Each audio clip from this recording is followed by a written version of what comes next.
Hello বন্ধুরা, আশা করছি সবাই ভালো আছেন। আজ আমি বাইং মাছ রান্না করব আলু দিয়ে, একদম মাংসর যেভাবে রান্না করি সেই স্টাইলে। তো বন্ধুরা, আশা করছি আপনারা সবাই পুরো ভিডিওটা দেখবেন। আশা করছি আপনাদের ভিডিওটা ভালো লাগবে। তো বন্ধুরা, প্রথমেই আমি মাছগুলো ভালো করে ভেজে নেব। তো আমার মাছগুলো ভাজা হয়ে গিয়েছে। এবার আমরা কড়াইয়ে দিয়ে দিব একটু তেল। বন্ধুরা, আমি আসলে সব রান্নাতেই একটু কম তেল ইউজ করি। তো ফোড়নে দিয়ে দিলাম জিরা। এবার আমি আলু পেঁয়াজ কিউবের মতো করে কেটে নিয়েছিলাম। আমি পেঁয়াজটা আর আগে ভাজলাম না, আলু পেঁয়াজ একসাথে দিয়ে দিলাম। এবার দিয়ে দিলাম একটু লবণ আর হলুদ। এবার লবণ হলুদ দিয়ে আমরা আলু পেঁয়াজ চুলা ছোট করে দিয়ে আস্তে আস্তে কিছুক্ষণ সময় ভেজে নেব। আমার আলু পেঁয়াজ ভাজা হয়ে গিয়েছে। এবার দিয়ে দিব মশলা।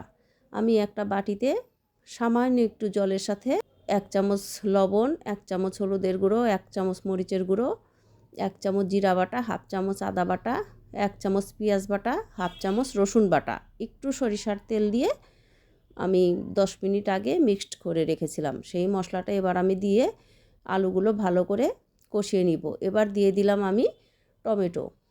আমি টমেটো মাঝে মাঝেই এভাবে একটা টমেটো 4 পিস করে কেটে বক্সে করে ডিপে রেখে দেই। তো আজকে টমেটো ছিল না, সেই জন্য আমার রেখে দেওয়া টমেটো দিয়ে দিলাম। তো বন্ধুরা, এভাবে খেতেও খারাপ লাগে না, ভালো লাগে। আপনারা চাইলে এভাবে টমেটো সংরক্ষণ করতে পারেন ফ্রিজে। তো এবার জল দিয়ে দিয়ে আমি ঢাকা দিয়ে দিলাম। তো বন্ধুরা, আমার ঝোল ফুটে উঠেছে। এবার আমি ভেজে রাখা মাছগুলো আর সাথে 2টো কাঁচামরিচ দিয়ে দিলাম।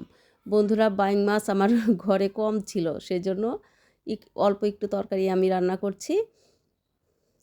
তো এবার আমি অল্প একটু সময়ের জন্য আবার একটু ঢেকে দিয়ে দিলাম। বন্ধুরা, আমার ঝোল সুন্দর মতো ফুটে উঠেছে। এবার আমি দিয়ে দিব একটু ধনেপাতা কুচি। বন্ধুরা, এক একজন এক এক স্টাইলে রান্না করে। বাইং মাছ অবশ্যই আপনারা জানি রান্না করে খেয়েছেন, এভাবে কখনো খেয়েছেন কিনা জানি না, অবশ্যই একদিন ট্রাই করবেন। আশা করছি আপনাদের ভালো লাগবে।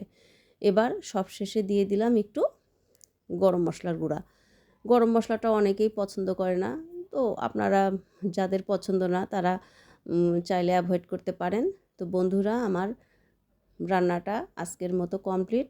আশা করছি ভিডিওটি আপনাদের ভালো লাগবে। আজকের মতো এ পর্যন্তই। আপনারা সবাই ভালো থাকবেন।